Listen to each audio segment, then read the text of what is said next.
300만 원, 만 원, 80만 원, 3,000달러. 대체 이게 무슨 소리야 싶으시죠? 이건 낙찰가인데요. 그 외에도 트위터의 공동 창업자 잭 도시의 첫 번째 투잇은 34억, 이세돌 구단의 알파고와 대국은 2억 5천만 원, 스티브 잡스의 자필 입사 지원서는 2,700만 원을 기록했어요. 이렇게 작가의 작품부터 밈, 뉴스, 음원, 내가 그린 그림, 직접 찍은 사진과 영상에 이르는 모든 것들이 자산이 되는 세계. 오늘은 디지털 세상을 뜨겁게 달구고 있는 NFT에 관련된 투자 스토리를 들려드리겠습니다. 이번 편도 채널 고정! 안녕하세요. 타이거 ETF 김수정. 이종민입니다. NFT 엄청 많이 들려오는데 정확하게 뭘 말하는지도 잘 모르겠는 이 단어가 지금 전 세계를 강타하고 있습니다. 이게 어느 정도냐면요. 영국의 사전 출판사 콜린스 사전에는 매년 12월마다 올해의 단어를 선정하는데요.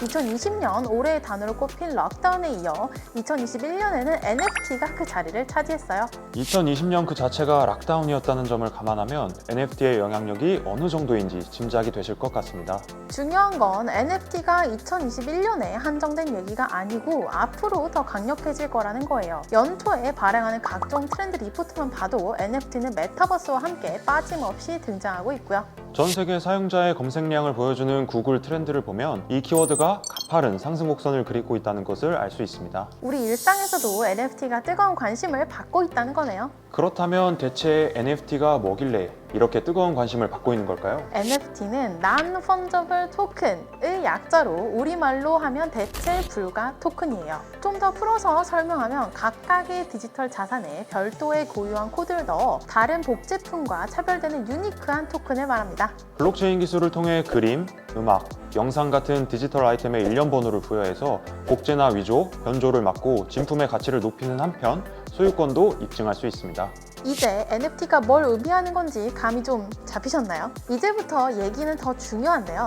NFT의 투자 가치가 높아지면서 지난 12월 NFT만 테마로 한 ETF가 출시됐거든요. 과연 NFT ETF는 어떤 기준을 갖고 어떤 기업들에 투자하고 있을까요? 머리부터 발끝까지 파헤쳐보니 크게 4가지 포인트로 얘기할 수 있을 것 같습니다. 네, 빨리 파헤쳐 주시죠. 네, 파헤쳐드리겠습니다. NFT는 크게 4개의 생태계로 구분할 수 있는데요. 먼저 첫 번째는 NFT 크리에이터입니다. 최초의 NFT ETF에서 정한 룰북에 나와 있는 포함 조건을 보면 공식 문서, 컨퍼런스, 미팅에서 NFT 관련 서비스나 창작, 발간, 상업화를 진행하거나 대내외적으로 투자한 경우가 필수 조건으로 명시되어 있습니다. 좀 더 쉽게 말씀드리면 디자인, 영상, 그림 같은 독창적인 디지털 창작물을 만드는 크리에이터를 의미하는 거죠. 크리에이터 역할을 하는 기업들이 이 생태계에 속해 있다라고 봐주시면 될 것 같습니다. 실제 사례들을 알려주시면 이 개념이 조금 더 이해가 쉬우실 것 같은데요. 톰 브래디, 웨인 그레츠키 같은 유명 운동선수의 NFT를 출시해 완판을 기록한 미국의 온라인 베팅 업체 드래프트킹즈, 메타버스에 사는 3D 토끼 캐릭터를 NFT화해서 판매하고 있는 플레이보이 같은 기업이 대표적인 케이스라 할 수 있겠습니다. 근데 사실 NFT 세상에서는 누구나 크리에이터가 될 수 있잖아요. 물론 뭐 저도 포함해서. 오, 관심 있으세요? 관심 많죠. 누구나 가능하기 네. 때문인데요. 예.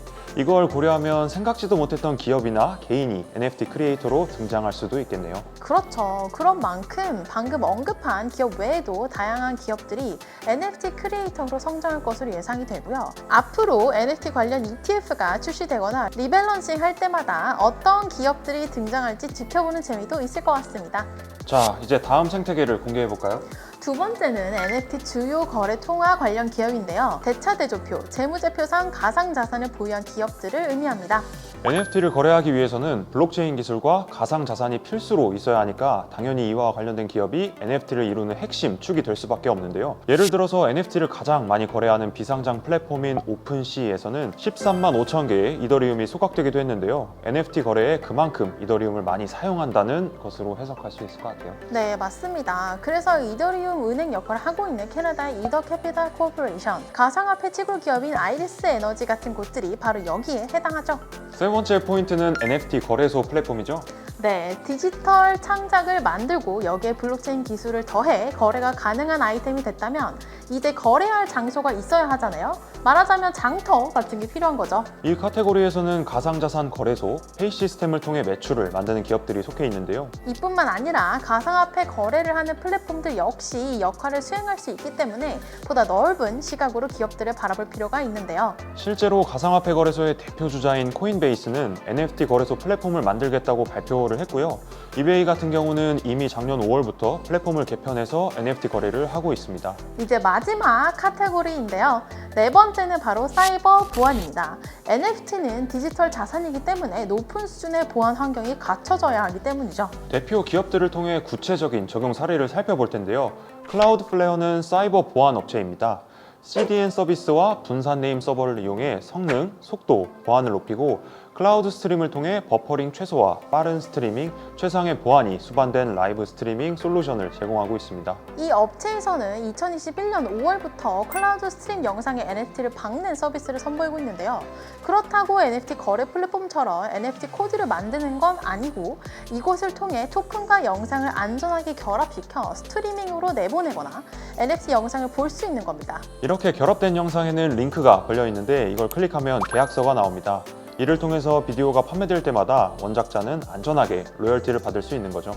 이렇게 4개의 생태계로 이뤄진 NFT의 성장세는 실로 놀라운 수준인데요. 2017년부터 2021년까지 약 20배 규모로 시장이 확대됐고 특히나 2021년에는 전년비 125%까지 규모가 늘어났어요. NFT는 올해 뜨거운 성장이 기대되는 메타버스와 깊은 연관성이 있는 분야인데요. 그만큼 NFT와 메타버스의 동반 성장 또한 기대할 수 있을 것 같습니다. 크립토폴리턴과 골말 갤럭시에 따르면 2021년부터 2026년까지 연평균 성장률은 185%에 달할 것으로 예상되는데요. 물론 블록체인, 가상화폐와 관련된 시장이라 성장성에 대한 논란이 있을 수 있긴 하지만 앞서 말씀드린 이야기들을 복기해보면 새로운 거래 상품, 새로운 거래처 등 새로운 시장이 생기는 것이기 때문에 앞으로의 성장은 눈여겨볼 만하다라는 생각이 드네요.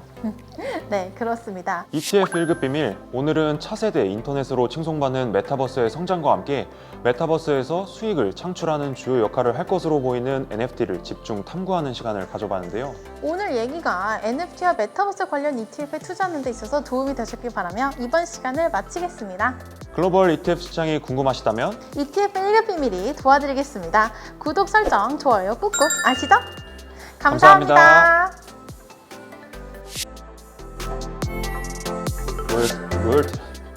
로열티. 밝은 옷을 입으니까 화면이 좀 밝아진다. 그치? 그래?